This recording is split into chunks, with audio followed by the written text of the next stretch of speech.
Yan, magandang araw mga kapatid, Noxky Vlog.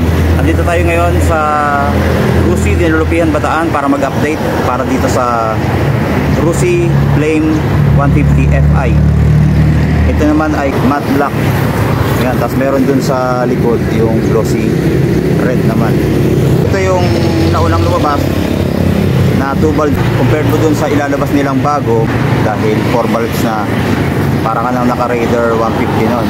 Tingnan natin at alam natin yung price and installment, pati yung mga features na meron dito. So stay tuned po tayo.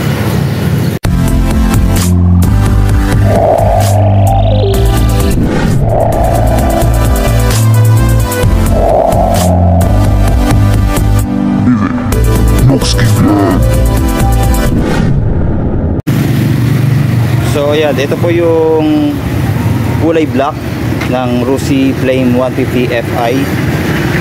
Ayan, kanyang sticker dito na Fi Year 4. Ayan, ang ito naman yung previous na vlog natin, glossy red, tapos meron din tong kulay yellow, no? Pero dito tayo mga kapatid, ang mga naghanap naman ng ganitong kulay, ano, meron din sila dito. So ayan, yung kanyang decals halos same naman, nag-iba lang ng kulay, ano. Ito ay kulay red, then white ang kanyang combination. Same din pala sa ano, sa red, ano. Ayan, white, red.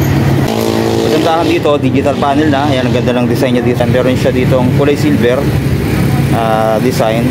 Ito sa gilid. Then yan na natin makikita sa kanyang panel yung speedometer, odometer, trip meter, clock, gear indicator, fuel gauge, then yung sa mga ilaw, then yung engine check dahil FI nga, no?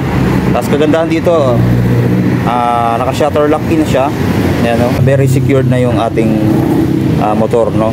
Hindi basta-basta gagalaw or magpipihit kasi kakaiba yung kanyang susi. Meron siyang shutter lock na function.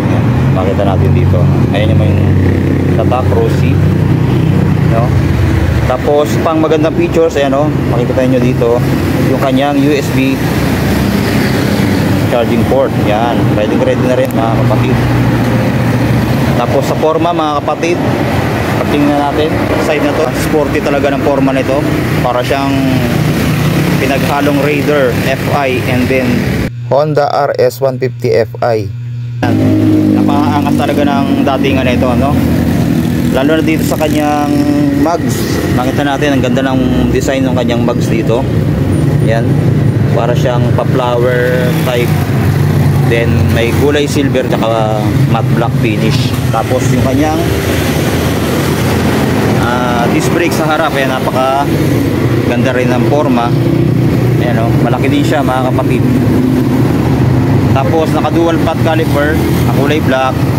Then telescopic fork pa rin kanyang suspension dito sa harap. Yung sa fender, napaka sporty ng dating. Meron siyang maliit na decals dito na kulay red and white. Tapos may sticker naman na R dito, no? So sinasabi ko nga, ito ay naka 2 bulbs pa rin at air cooled atong radiator, no? Design lang siya plastic para sa air ventilation lang dito sa makina. Tapos sa headlight, ito yung headlight nya, LED na rin, napaganda rin ng design, para siyang may mata dito, no? Tapos ito yung signal light nya, park light siya na parang pa letter Y, no? Tapos ito na yung kanyang high and low, no? Futuristic din ang forma, parang robot na rin pag tinignan natin, no? Yan. Tapos may sticker ka dito sa magkabilang side. Yan. Tapos sa mga switch naman dito sa kanyang handle, ito nga pala ay naka manual clutch. Then may bukas ano pa tayo ng ilaw dito. High and low nya, turn signal light, then busina. Ayan. Tapos kabila, wala na ibang switch kundi yung electric starter. Then yung throttle nya, ayan, napaka lambot din. May bar end siya dito, glossy black. Ayan, kabilaan. So napakaangas ng forma nito. So mamaya sasakyan natin, ano, para makita natin kung gaano siya kataas and then yung forma nito. Ito naman yung preno sa harapan, ano. Tapos dito sa likod, sa taillight, ito LED na rin mga kapatid. Yung kanyang taillight, pati yung signal light ay naka LED. Ayan na yung design nya, no? Flexible naman to mga kapatid, no? Di basta-basta mababali agad. Tapos sa fender sa likod, ito napaka-sporty din ang forma.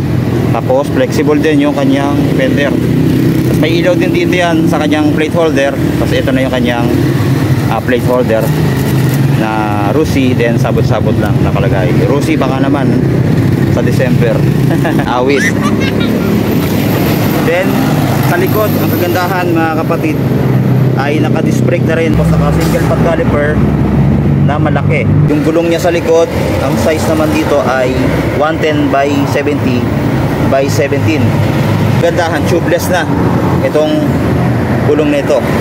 Tapos ang tatak naman ay Shaoyan. Yan, so China po mga kapatid. Ang size naman pala ng gulong niya dito sa harap ay 70 by 90 by 17. Tubeless na rin. So ayan. Din sa kanyang muffler, napaka-sporty ng datingan. Yan, meron siyang chrome finish dito. Then yung heat guard niya, ito lang, maliit lang. Pati ito siguro kasama na rin sa pinaka heat guard nito. So hindi masyadong mainit mga kapatid. Tapos sa dulo, ito naman. So dalawa yung kanyang butas dito. Tapos napaka-sporty ng forma, no? Then meron din siya putex para sa angkas. Ito, napiflip din. Tapos alloy siya, no, na kulay silver. Tapos yung bracket niya napakaganda rin, no? Ayan, no? May pa glitter effect siya. Tapos dito ang kanyang kickstarter, ito, preno sa likod, ito naman. Maliit lang siya, no, pero solid naman yung bakal na ginamit. Then dito, tapakan niya sa rider. So hindi naman siya napiflip, no? May goma siyang balot, then may bakal sa ilalim. So okay na rin makapit sa paa ito. Tapos dito natin makikita yung kanyang makina. Ayan, ito yung kanyang spark plug dyan. So 150cc.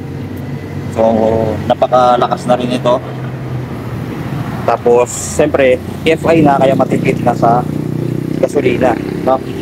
Tapos sa upuan, ito, maganda rin yung upuan na ito. Malambot din mga kapatid yung upuan, napakalambot. Ayan, pagka dininan mo, so hindi ka masyadong mangangalay or sasakit yung puwet dito.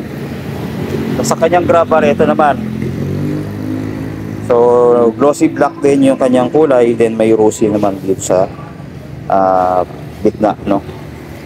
Tapos yung compartment, di natin masilip, ano? So ayan po mga kapatid, yung maikling update natin dito sa Rusi Plain 150 Fi. So dalawa pong unit yung nakita ko dito. Merong kulay red, then itong black. Antayin natin yung ilalabas ng Rusi dito na 4 bulbs, and then liquid cooled na po siya. So ayan, i-plus ko na lang yung kanyang cash and installment. Punta na lang kayo dito sa Rusi Dinelopian branch para sa mga motor na gusto nyong kunin, no?